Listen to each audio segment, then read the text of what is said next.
evening and welcome to NTD News. I'm Stephanie Cox. Here are today's top stories. As the Taliban captures yet another city in Afghanistan, President Biden has ordered the deployment of 3,000 troops. They will assist the State Department in evacuating personnel from the U.S. Embassy in Kabul. Hundreds of thousands of migrants encountered at the border in July. We bring you more on how the virus is complicating the situation and what challenges Border Patrol is facing. Are we going to see lowered prescription drug prices in the near future? President Biden is listing at least 5 things he will do to lower prices, including importing more drugs from Canada. Texas moves to criminalize sex change surgery for children, calling it child abuse. An expert gives us her take on the risks that come with this surgery. The Census Bureau released the 2020 census results today. Data shows that the total white population shrank for the first time in U.S. history.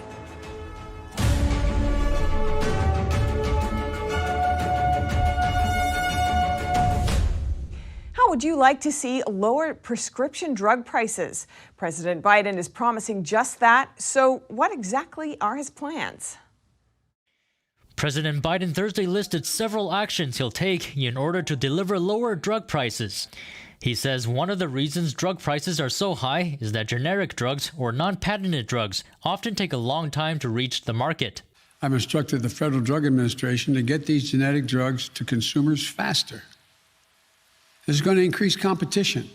He's also ordered the FDA to work with states and tribes to import drugs from Canada, which are less expensive. In addition, Biden will make a change in what Medicare can do. The only thing Medicare is not allowed to negotiate are prices for prescription drugs.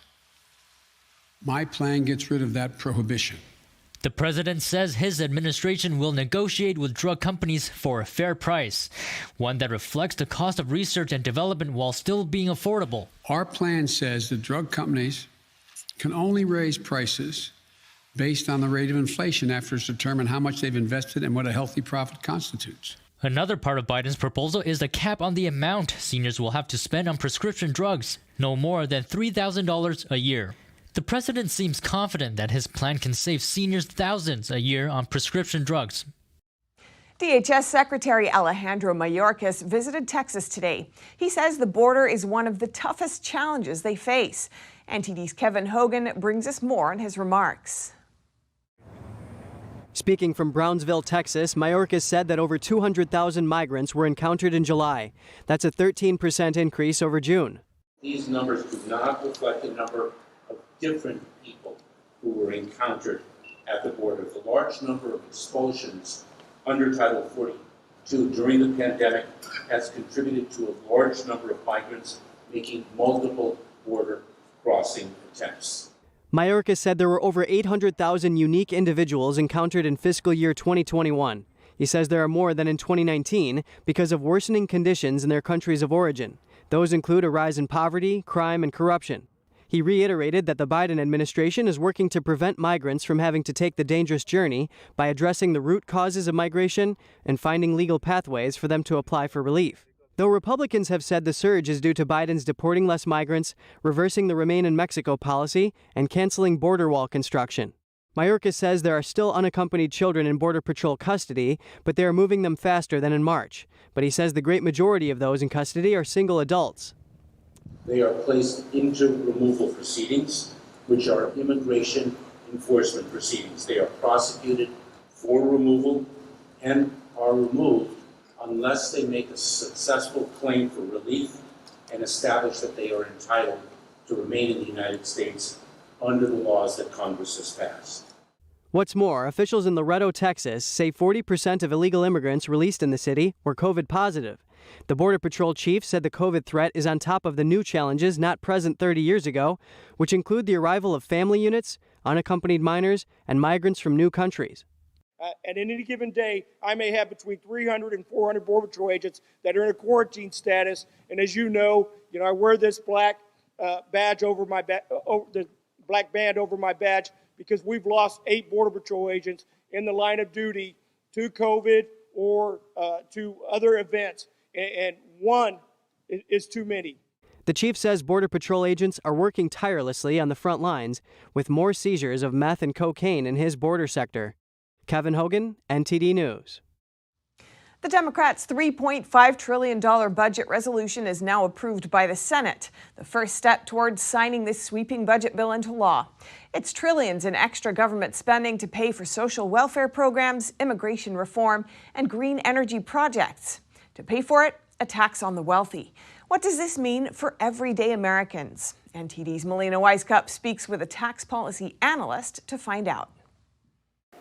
This budget resolution that's been approved in the Senate is trillions of dollars in new spending for social welfare programs and green energy projects, keeping in mind that this is on top of the money that the government will spend in its regular budget, all while lawmakers are promising that no one making under $400,000 a year will see higher taxes.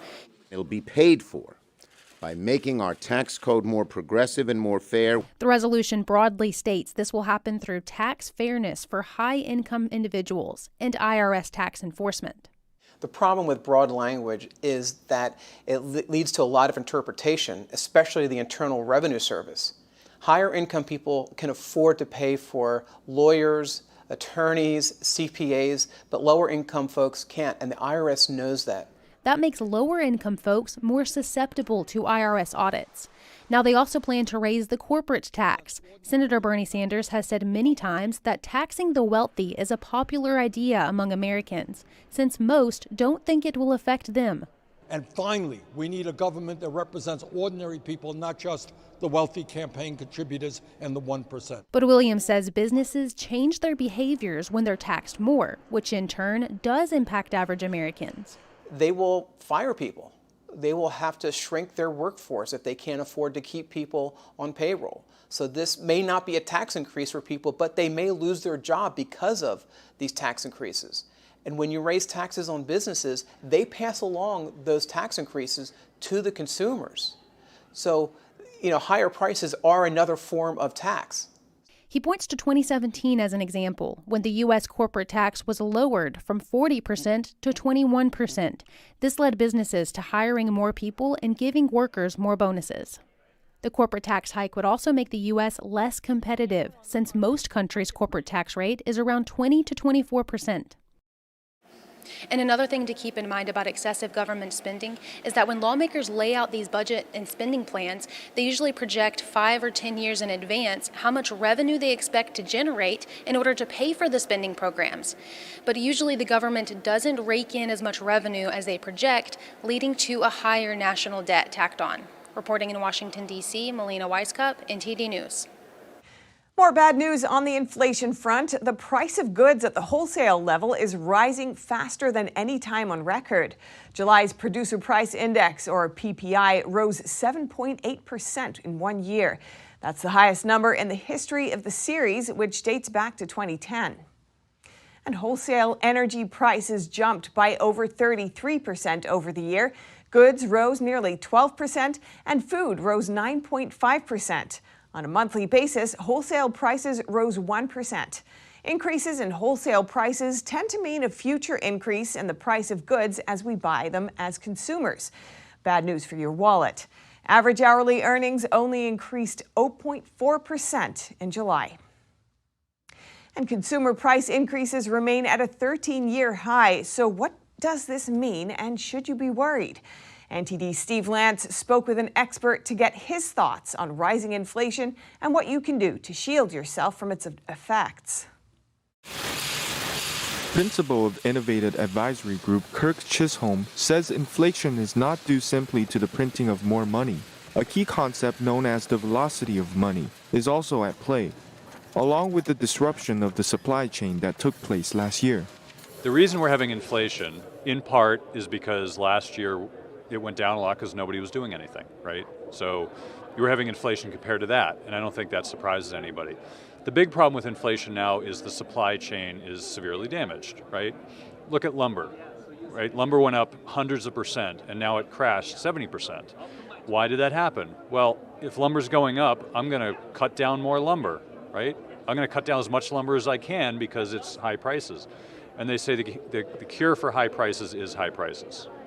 So I think that inflation is short-term, it's going to be temporary. Chisholm expects that we are going to have a low inflation or deflationary environment once the supply chain problems are resolved. And what exactly is the velocity of money? Just because you printed it doesn't mean we have inflation. The money has to be circulating through our economy. So the velocity of money measures that circulation through the economy. So every time you have a dollar and you spend it, that's one. If somebody else takes that and spend it, that's two. So the amount of times it circulates, that is what we call the velocity of money. So the more money that's saved, the more money that's used to pay down debt, and the more money that's just kind of sitting in cash, that lowers the velocity of money. And what can we use to beat inflation? Chisholm suggests gold. That's because, unlike cryptocurrency, gold is for storing wealth, not for speculation. Gold is an inflation hedge historically over thousands of years, and it's something you store your wealth in. You don't expect it to make 500%. You expect it to keep pace with inflation, ideally maybe beat inflation, but your wealth is going to be preserved, right? Thousands of years ago, you could buy a gentleman's suit, which was a toga, for an ounce of gold. Today, you can use an ounce of gold and buy a gentleman's suit in London. Same thing. Chisholm emphasizes that gold retains its purchasing power, which is really the goal of owning gold. Approximately 3,000 American troops are set to deploy to Afghanistan to aid the evacuation of some U.S. Embassy personnel. This comes as the Taliban continues to take over parts of the country. Pentagon spokesman John Kirby said U.S. troops are being deployed to Kabul to support the drawdown of U.S. Embassy personnel. The first movement will consist of 3 infantry battalions that are currently in the Central Command area of responsibility. They will move to Hamid Karzai International Airport in Kabul within the next 24 to 48 hours. The Taliban has taken over 2/3 of the country, including 11 provincial capitals. It would be wrong to conclude that there was one specific event that led to this decision. That we believe this is the prudent thing to do given the rapidly deteriorating security situation in and around Kabul. U.S. State Department spokesman Ned Price says President Biden's priority is the safety and security of Americans who serve in the government. He also said the U.S. Embassy in Afghanistan is not closing. This is not abandonment. This is not an evacuation. This is not the wholesale withdrawal. What this is a reduction in the size of our civilian footprint. This is a drawdown of civilian Americans who will, in many cases, be able to perform their important functions elsewhere, whether that's in the United States or elsewhere in the region. And in regards to Afghans enjoying safety and security of their own, Price says they are not even close. A military expert explained that employees in the Afghan government sell fuel, weapons, and ammunition on the black market, and sometimes even sell to the Taliban. And many Afghan soldiers have not been paid for months. When these units are besieged by the Taliban, when these bases and combat outposts or towns and districts and cities are surrounded by the Taliban, they're not getting reinforced. So the motivations for the Afghan for the Afghan military to fight hard and fight to the death for the government are very, very low. In recent remarks, President Biden said Americans have lost thousands of personnel in Afghanistan, and the Afghans need to fight for themselves and fight for their nation. Jason Perry, NTD News. The CDC on Monday posted incorrect numbers for Florida's new COVID cases. The numbers published were almost double the amount of what was actually reported by the Florida Department of Health. NTD's Jason Perry has more. The initial figures showed Florida recording over 28,000 new cases on Sunday, August 8th. Many news networks picked up these stats, which incorrectly stated that Florida set a new record for COVID cases. In response, the Florida Department of Health tweeted on Monday, "The number of cases the CDC released for Florida today is incorrect. They combined multiple days into one. We anticipate the CDC will correct the record." The CDC later changed the totals, which showed Florida did not break a record in COVID cases. The state actually recorded around 15,300 that Sunday. Florida Governor Ron DeSantis has repeatedly said he won't impose statewide mask mandates or lockdowns. Jason Perry, NTD News. Today, Chief White House medical advisor Anthony Fauci said it's likely and inevitable that everyone will need a COVID-19 vaccine booster shot. This comes just several days after he and other officials said only immunocompromised people would need a third shot. Here he is today on NBC. In answer to your question, no vaccine, at least not within this category, is going to have an indefinite amount of protection. So in answer to your question, it's right. Inevitably, there will be a time when we'll have to give boosts. Fauci said that at the moment, only those who are immunocompromised will need booster shots, but he said they're following the data to determine if and when other Americans will need boosters. In an earlier interview with CBS, Fauci said it's likely that everyone will need a booster shot at some time in the future. He said they're already starting to see indications of a decline in the vaccine's effectiveness over time in some groups of people. He said when the decline gets to a certain level, they will be prepared to give boosters to whoever needs them.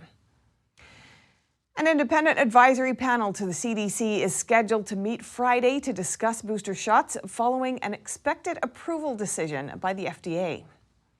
And California will be requiring all school staff to be vaccinated. But some people believe there should be a choice. Here's NTD's Eileen Eng with more.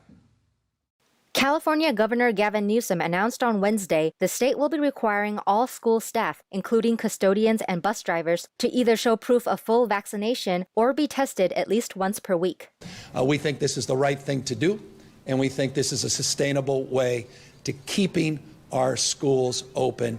The mandate is the first for schools in the nation. This comes after concerns about the Delta variant spreading, but not everyone is supportive. We know that teachers are intelligent, they're empathetic, they're good human beings. That's why we trust them to educate our children. So of course we should be trusting them with their own medical decisions. So at Let Them Breathe, we do not agree with the government's decision to continue to just overreach and put in further mandates in place. Proponents of vaccine mandates cited teamwork and impacting other people. That we can care for each other while still also taking personal responsibility. And again, something we're really concerned about is people's mental health. And so young adults, young kids are not at high risk from COVID, but their mental health is at high risk. Number one, this is not within the governor's right to supersede my rights as an individual. Secondly, this is not a law. It did not have any discussion through the legislature. There was no debate. Last Thursday, CNN reported that the CDC director said people who are fully vaccinated can still transmit the virus. CDC also recommends masking indoors even if an individual has been fully vaccinated. The new school staff mandate will take effect on Thursday, and schools must fully comply by October 15th. The state has already mandated vaccine verification for state and healthcare workers, universal masking for K-12, and masks statewide. About 53% of the state's population is fully vaccinated. Eileen Eng, NTD News, California. And the city of San Francisco will now require proof of full vaccination against COVID-19 for indoor activities like restaurants, bars, and the gym. And Texas is ready to prosecute anyone performing sex change operations on children. The state concluded that it's child abuse to surgically alter the organs of a child for non-medical reasons. NTD's Miguel Moreno has that story. Sex change surgery for children in Texas is now a crime. The Texas Department of Family and Protective Services confirmed this on Wednesday in a letter to the governor. In it, they said genital mutilation of a child through reassignment surgery is child abuse. Such mutilation may cause a genuine threat of substantial harm from physical injury to the child. Genital mutilation is genital mutilation, regardless of the excuse. Dr. Michelle Cretella practiced pediatrics for 15 years and is executive director at the American College of Pediatricians, an American organization that says it's dedicated to the health and well-being of children. They agree with Texas. The sex change operations in question are child abuse. If a 16 or 17-year-old boy believes he's a girl, and this is happening in the United States, some of these boys are going to surgeons saying that they are trapped, they're truly girls trapped in a boy's body, and gender transition surgeons will agree to remove their penises and construct a pelvic wound, basically, a pelvic opening to mimic a woman's vagina. By removing the boy's penis, you have to reroute normal nerves, blood vessels, the urethra. This is incredibly intricate and dangerous surgery. You are mutilating normal, healthy organs. CEO Ricardo Martinez of Equality Texas responded to Texas Governor Greg Abbott in a statement. The more the governor and other anti-LGBTQ plus politicians push false rhetoric for political ends, the more dangerous it is for kids and families to access actual life-saving health care. Martinez also says the current best practice healthcare approach for transgender children is a social transition, which requires no medical intervention. Opponents of sex change surgery for children say this practice isn't addressing the psychological problem. And from what you've seen, does this surgery do more harm than good to a child? There is no question. There's simply no question, because it's all based on a lie. What these children need, children who have gender dysphoria or gender confusion, these are emotionally disturbed children with true psychological illness. They are severely depressed. They have anxiety disorders. Many of them may be on the autism spectrum. When they express that they believe they are trapped in the wrong body, it's a cry for help. And it is up to healthcare professionals to work with these young people and help them flourish in the physical bodies that they were born with. The Texas Department of Family and Protective Services said, when medically necessary, this surgical procedure may not constitute abuse. They also said professionals like doctors and teachers need to report child abuse if they have cause to believe it's happening, or face up to a year in jail. Miguel Moreno, NTD News. Today, the Census Bureau released the 2020 census results. The data shows the U.S. became more racially diverse and more urban over the past decade. And the non-Hispanic white population shrank for the first time in U.S. history from 196 million in 2010 to 191 million. NTD's Grace Coulter has the details. The 2020 census data shows the total white population fell from around 64% in 2010 to around 58% a decade later in 2020. In California, Hispanics became the largest racial or ethnic group, growing by about 2%. The white population, meanwhile, dropped from around 40% to almost 35%. Nationwide, there were significant increases among people who identify as multiracial, Hispanic, or Asian. The largest gain was among Hispanics, who now make up 18.7% of the population. People who identify as multiracial grew from around 9 million in 2010 to 33.8 million in 2020, amounting to a 276% increase. Overall, the U.S. population grew just 7.4% over the last decade, the second slowest on record. Only the decade spanning the 1930s, when the Great Depression happened, had a slower birth rate. In an interview with the Washington Post, Brookings Institute's William Fay said the opioid epidemic and lower birth rates among white millennials accelerated the decline in the white population. The Census Bureau also noted that as suburbs and cities persistently grew, rural population decreased. New York remains the biggest American city, netting a population gain of 7.7%. Los Angeles, Chicago, Houston, and Phoenix are the next largest cities behind New York. The fastest growing metro area in the country is a retirement community in Florida called The Villages. States will use the census data to redraw district lines for Congress. The new figures could impact which party gains control of the House in 2022 and provide an electoral edge for years to come. Grace Coulter, NTD News. Up next, gold medalist and star swimmer Katie Ledecky is back from Tokyo after winning 4 medals. She speaks with NTD about her experience. That and more in just a moment.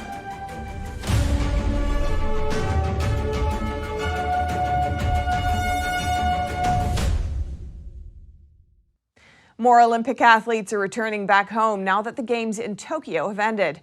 Today, NTD's Arian Pazdar spoke with gold medalist Katie Ledecky as she visited the Empire State Building. If you followed the Olympics for the past 2 weeks, you must have heard of the swimmer Katie Ledecky. 5 years ago in Rio, she won 4 gold medals for the US. So naturally, the expectations for her to perform well in Tokyo this year were pretty high. However, she did handle it well and won 2 more gold and 2 more silver medals. Although Katie is only 24 years old, the 2016 Games in Rio were not her first Olympics. Back in 2012, she won gold in London when she was only 15 years old. And from then on, she only got better. Now she has won a total of 7 gold medals at the Olympics and broken 14 world records, which to this day might feel a bit surreal, even to herself. I don't know if even the 2012 Olympics that I competed in, if that has even sunk in fully yet. Simone Biles left the competition this year due to the immense pressure. We asked Ledecky how she deals with that. I don't think of it as pressure. I understand there are expectations and people want me to perform well, which is great. I want to perform well too, so. The Empire State Building is known for lighting up in a variety of colors, which usually have some meaning behind them. We'll present you with a gift, a statue of our icon As part of her trip to the Empire State Building, Katie flipped the light switch so the iconic building can light up in red, white and blue on Thursday night, the colors of Team USA. Arian Pazdar, NTD News, New York. An investment firm is selling new Manhattan condominiums for just a couple $100,000. Sounds like a bargain. Manhattan, right? The catch is it's a condo for your car. NTD's Phil Zoe has the story. New York City is one of the toughest places to find a parking spot. Now you can buy one starting around $200,000. Having a driveway in New York City where you can come and go as you please and park your car, that has storage, that has a lounge, that has charging stations. Garage operator Center Park converted its Upper East Side lot into 23 parking space condos. The company says there's a big demand for parking right now.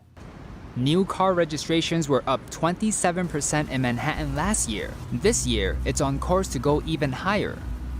There's more cars on the road and there's less places to park. The Kirsten Jordan team at Douglas Element is marketing the space. Some of the bigger spots can go up to $350,000. Parking is getting harder and harder in the city. More people have cars, prices are going up, and garages are being torn down and turned into luxury condominiums all the time. Center Park says restaurants' outdoor dining sheds have also taken away thousands of street parking spots. At the same location, right above the condo, is the Mayfair Co-op, a doorman building selling apartments starting at $500,000. And if you're looking for a new home, there's also a 3-bed, 3-bath asking over $2 million to go along with your new parking space. Phil Zoe, NTD News, New York. Coming up, Wendy's is teaming up with a ghost kitchen startup to open hundreds of delivery kitchens. It's moving beyond the traditional restaurant format to keep up with the demand for delivery. And it's back to school shopping time again, but inflation means parents will be spending more for school supplies. We have tips on how you can save. That and more on NTD News after this short break.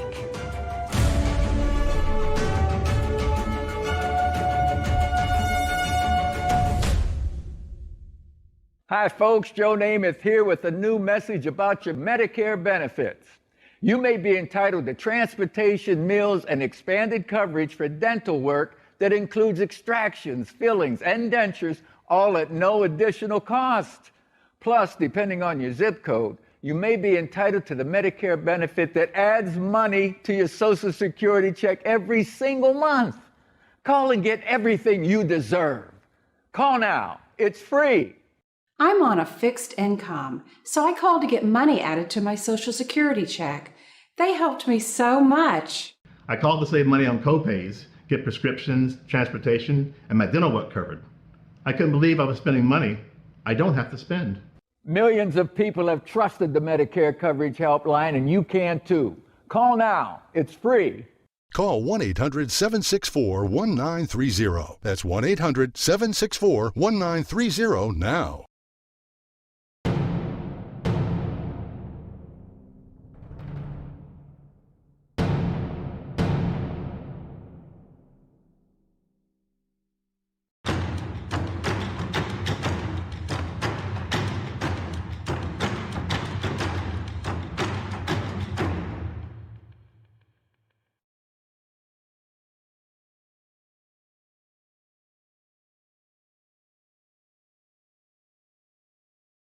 Hey, Bobo, do trees tell each other stories?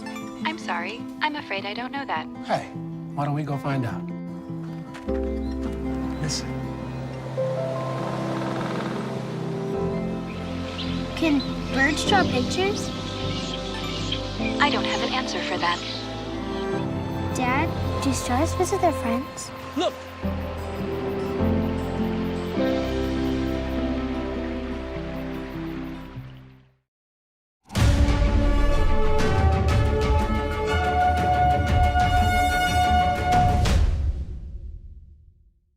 A school district in California passed a resolution banning critical race theory from classrooms.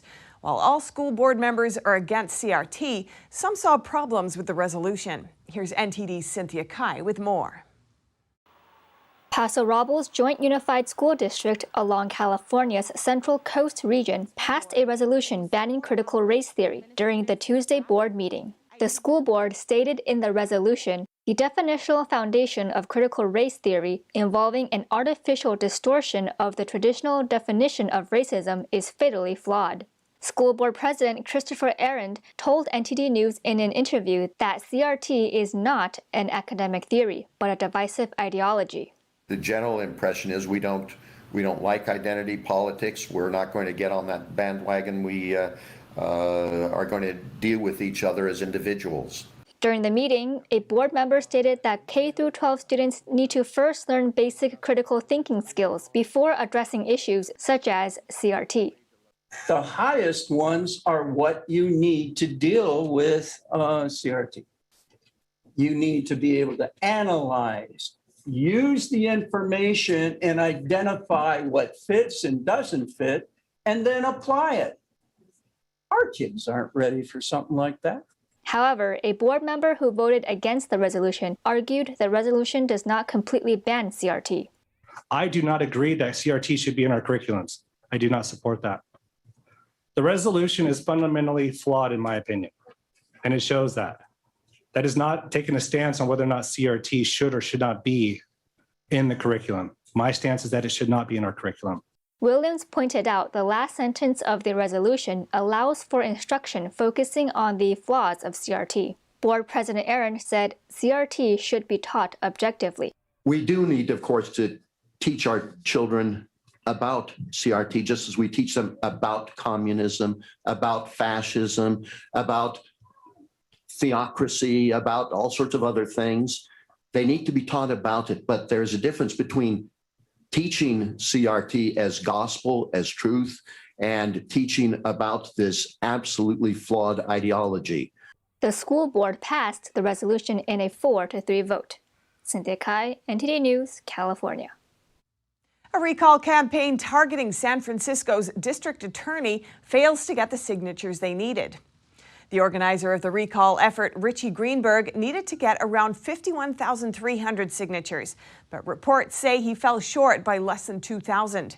He accused Progressive District Attorney Chesa Boudin of failing to prosecute enough criminals. He says the problem emboldens troublemakers and leads to more crime. Greenberg told the San Francisco Chronicle he blames a second recall effort, accusing them of blocking his campaign's work. That other recall effort, San Franciscans for Public Safety, has until October. They say they're 1,500 signatures away from meeting their goal. And a Los Angeles official who is facing a recall effort announced a plan to develop 25,000 new supportive housing units for the homeless by 2025. But some community members are pushing back against the plan. NTD's Jamie Joseph has more.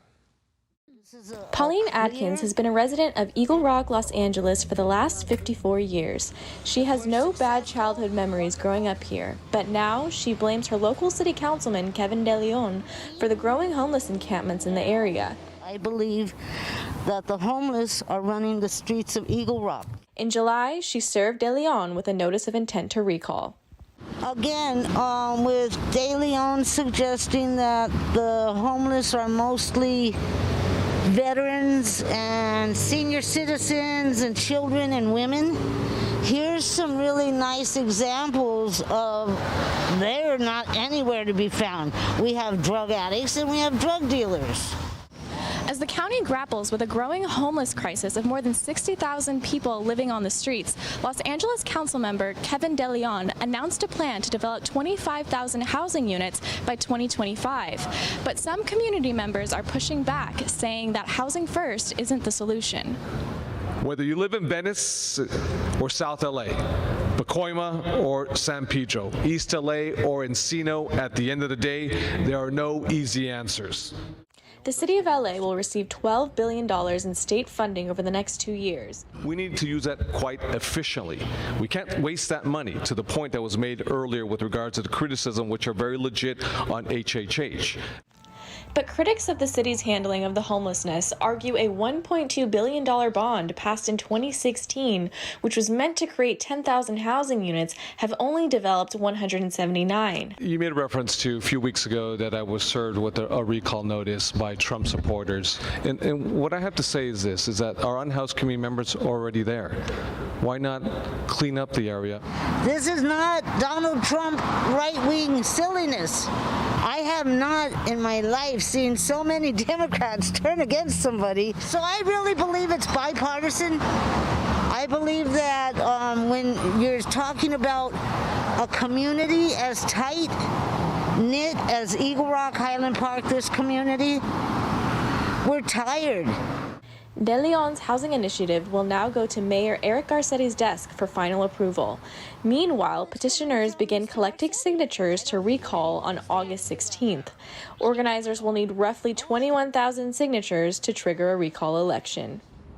Jamie Joseph, NTD News, Los Angeles. Wendy's is planning to open up 700 ghost kitchens that are set up primarily not for dine-in or even for takeout, but to prepare food for delivery. That's been one of the big consumer shifts during the pandemic. NTD's Colin Frederickson delivers the latest.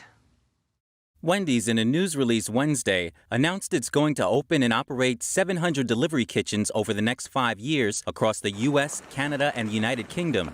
Delivery kitchens, also known as ghost kitchens, cook food mainly for deliveries. There's no storefront for people to visit. Most of the business, it is all third-party delivery outside the door, where even sometimes the drivers have to search for the entrance to get in. The CEO of Asian food company Wow Bao, Jeff Alexander, started opening up ghost kitchens last year.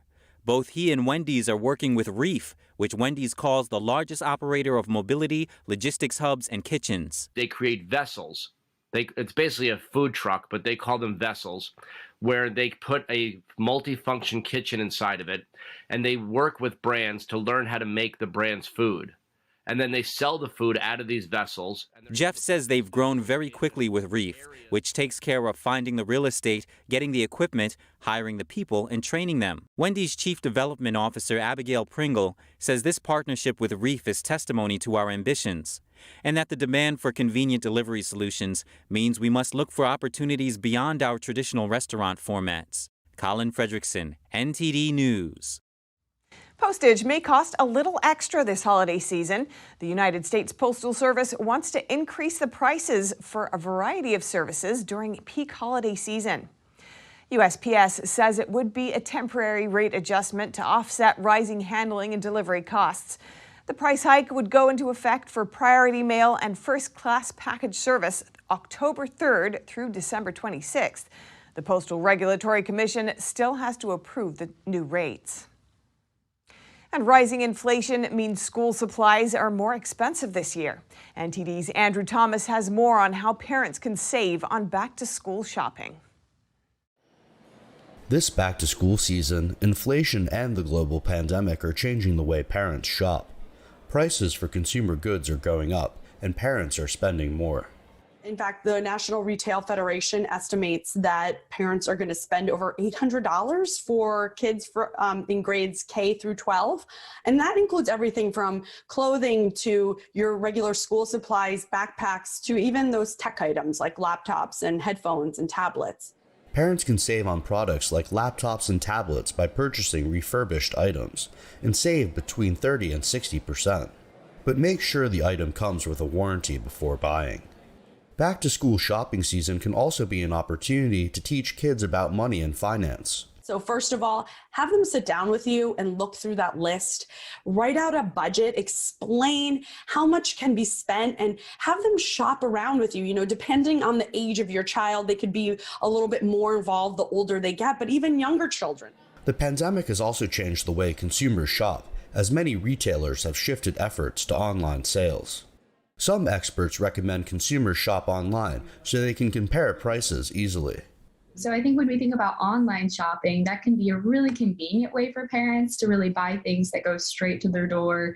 Maybe that's a great way to kind of price check on items. And it's not just Amazon delivering quickly anymore.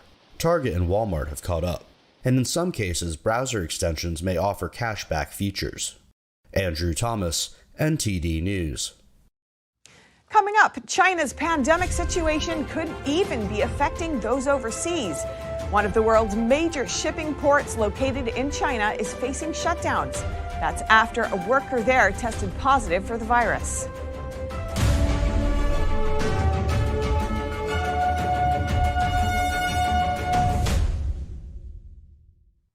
One of the world's major shipping ports located in China is affected by virus outbreaks. It's facing shutdowns now after a worker recently tested positive. According to Chinese data, some 1 billion tons of goods passed through the port in 2020. NTD's Tiffany Meyer has more. Virus outbreaks in China continue to rattle the economy, and the country's largest shipping port in Zhejiang province is affected. On Wednesday, a terminal in Zhoushan port announced all operations there would be suspended. This is after a worker tested positive for the virus. Authorities didn't say when they would resume operations. China's Ministry of Transport says the port has ranked #1 globally for 12 consecutive years. In that time, 1 billion tons of goods passed through it. The affected terminal accounts for 1/5 of all containers passing through the port. Operations at other terminals remain normal. The worker who tested positive has been vaccinated with 2 doses of China's domestic shots. According to officials, he had come into close contact with more than 200 people. 20 Chinese sailors were stuck on a cargo ship for about 10 days after testing positive for the CCP virus. Under pressure from public opinion, most were taken to land for treatment. The crew of the ship Grand Progress repeatedly asked to land in a port of the coastal city of Zhoushan, but the request was ignored. The authorities also warned vessels from other shipping companies not to get close nor to rescue. The crew had adrift for almost 10 days, with the infected sailors in critical condition. The first sailor to test positive at the end of July was the only vaccinated person on board. Days later, all crew began to show symptoms of the CCP virus, until more than half became too weak to work. The sailors were forced to go online for help. Under public pressure, a coastal city finally agreed to transfer some of the most severe cases to land for treatment. A sailor described his experience in recent days as jail. He says the increasing sense of torture made their symptoms much worse. Some people began to vomit, some lost their sense and taste of smell, and some needed oxygen machines. The cargo ship was transporting coal from the Philippines to China when they discovered the virus halfway. Chinese authorities are enforcing harsh lockdowns, impacting even the most basic necessities of life for some. A child asked their mother, would they starve to death at home during quarantine? It's happened before in Yangzhou City, in the province neighboring Shanghai. A tweet from Tuesday shows a mother in an online group chat for her neighborhood. She's crying and begging for food for her children. She says they only have rice porridge and salt. All the other food from their last purchase is finished. She says she ordered groceries several times, but authorities stopped the delivery services. They said it's to prevent the spread of the virus. The family has been eating rice porridge 3 meals a day for almost a week. The mother sighs, asking why it's so difficult in Yangzhou. She says her child's question made her feel even worse. 我家孩子说：“妈妈，我想吃肉，能不能出去给我买点肉吃？我们会不会死在家？”我说不会的。 Then she begged other residents to send them some vegetables. 小孩天天的吃盐嘛，就稀饭，可怜了我的孩子。 She said she tried to go to a grocery store, but security wouldn't let her out. 想出去了，保安能不跟我出去买菜？我们这么死在家饿死，是不是？你们知道呀？能不能帮帮忙，送点菜给我们吃吃吗？ Finally, she cried in desperation, begging for food once again. Residents of the same neighborhood then promised to give her some food. Coming up, JetBlue is launching its direct flight from New York's JFK airport to London's Heathrow despite the pandemic. And as the Berlin Wall turns 60 years old, a new app allows users to experience one of the pivotal moments of the Cold War. More in just a moment here on NTD News.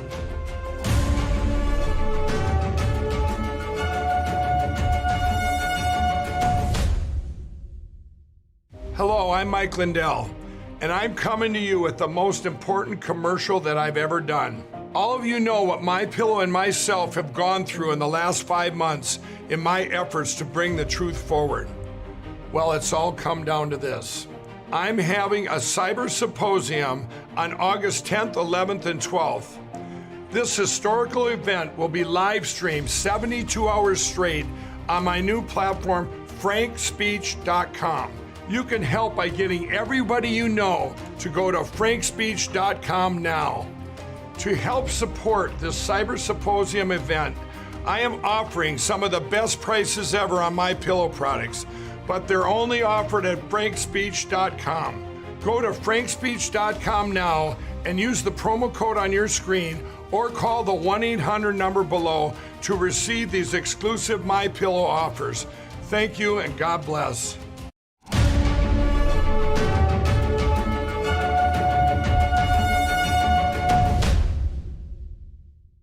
JetBlue is starting transatlantic flights between New York and London, one of the world's busiest and most lucrative international routes.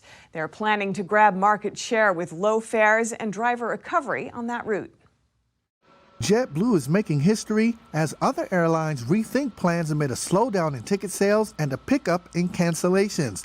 The budget U.S. carrier on Thursday completed its first transatlantic flight ever between the U.S. and London's Heathrow Airport. JetBlue is trying to get a piece of the action in one of the world's busiest and most lucrative international routes, but one that has been traditionally hard for budget carriers to crack. The launch comes at a difficult time for the industry. Travel across the Atlantic remains partially shut due to the health crisis. The U.S. is still not allowing most travelers from the U.K. into the country, while Britain just started to allow fully vaccinated U.S. travelers to enter earlier this month.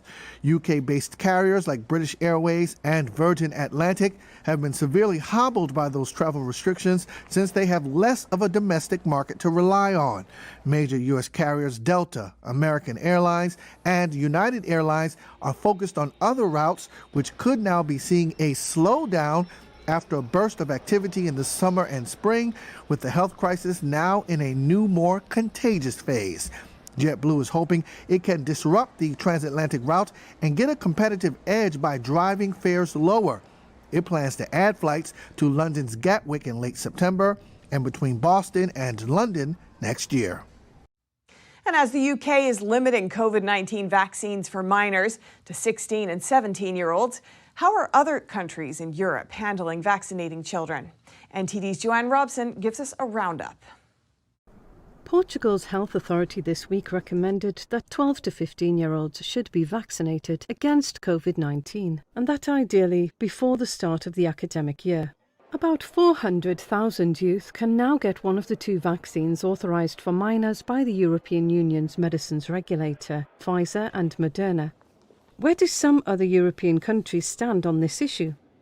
Germany earlier this month started offering shots for children between 12 and 17. This despite the Standing Committee on Vaccination only recommending vaccinating 12 to 16-year-olds if they suffer from certain chronic illnesses. The committee says that not enough study results are yet available on possible long-term effects of the vaccines. Italy's government is urging regions to prioritise shots for 12 to 18-year-olds. It's an effort to vaccinate the majority of children before schools and sports activities restart across the country. Greece said in July, children aged 12 to 15 could be vaccinated. That's after inoculations of older adolescents began the same month. In Denmark, more than a third of all children 12 to 15 have been getting their first dose. And in France, the education minister in July said unvaccinated pupils older than 12 will be sent home from school if anyone in their class gets COVID-19. The Netherlands gives children over 12 the choice to get a shot, but they are advised to discuss it with their parents. In Sweden, minors aged 12 to 16 can only receive a shot if they belong to an at-risk group or live with people at risk. The World Health Organization has said that children are not a priority for vaccination given the limited global supplies and because children face a much lower risk of severe disease and death. It has urged wealthy countries to stop vaccinating children and donate their doses to the developing world instead. Joanne Robson, NTD News. Latvia is toughening up its border control as illegal immigration from Belarus increases. Several European countries that border the embattled nation are calling out the Belarusian government for encouraging the migrant flow. NTD's Natalia Nutting has the story. Latvian border guards stopped a group of migrants attempting to cross the border from Belarus early Wednesday. Around 30 people were returned to Belarusian territory. A Latvian border spokesman says they were from Iraq.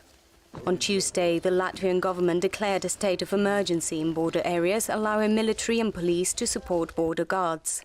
Baltic News Service says nearly 300 people have been detained for illegally crossing into Latvia from Belarus in just 5 days this month. It also reports that border guards, armed forces and police will instruct illegal immigrants to return to the country they came from and use physical force if they refuse. In neighboring Lithuania, more than 4,000 migrants have crossed from Belarus so far this year. Its parliament voted to build a 300-mile metal fence topped with razor wire on the border between the countries. Estonia, Latvia and Lithuania accused the Belarusian government of encouraging the migrant flow in retaliation for EU sanctions. Poland says it is also seeing a rising number of Iraqi and Afghan migrants trying to enter along its Belarus border. Natalia Nutting, NTD News. On Friday, the Berlin Wall will turn 60. For the occasion, a new augmented reality app was released. It allows users to experience one of the pivotal moments of the Cold War. NTD's Trevor Piper has more on this. On the 13th of August 1961, the people of Berlin woke up to a new reality, one where they couldn't pass from the east to the west anymore. Soon, checkpoints sprung up, like the famous Checkpoint Charlie, where approved travel between the two sides of the city was possible. 60 years later, the Berlin Wall Foundation has released an app which takes users back to one of the pivotal moments of the Cold War, when Soviet and American tanks faced off against each other in October 1961. We decided to go with augmented reality because we think it creates a new perspective on this story. Unlike a video or documentary film, you can interactively be a part of it. Kann man sich hier zur Geschichte interaktiv selbst verhalten. Users can experience just how tense the situation was around Checkpoint Charlie at the height of the Berlin crisis. Der Mauerbau war noch nicht lange vorbei und die Supermächte. The building of the wall was quite recent, and the superpowers Kennedy on one side for the US and Khrushchev on the other side for the Soviet Union had not yet resolved the situation. The 16-hour standoff threatened to spark a third world war. The foundation used videos, pictures and first-hand accounts from the time to recreate the events. The app also contains new information about the diplomatic talks that were going on in the background between representatives of US President Kennedy and Soviet leader Khrushchev. Man befand sich, als das alles passierte, auch als der Mauerbau passierte. So when all of this was happening and the building of the wall, they were in the middle of negotiations, how to deal with the new situation and the animosity between the two. For the next 28 years, the Berlin Wall divided the city and became a symbol of the Cold War and the Iron Curtain. The wall was torn down on the 9th of November 1989. By then, it had left its mark. The building of the wall shaped the city over 40 years. It shaped me because I lived for 19 years in the GDR and grew up there. And it shaped the people of Berlin and the whole German people. The anniversary of the building of the Berlin Wall is scheduled to be marked by ceremonies on Friday. Trevor Piper, NTD News. And that's all for today's news. Thanks for tuning in. I'm Stephanie Cox.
have a new channel. Subscribe to us on YouTube at NTD News.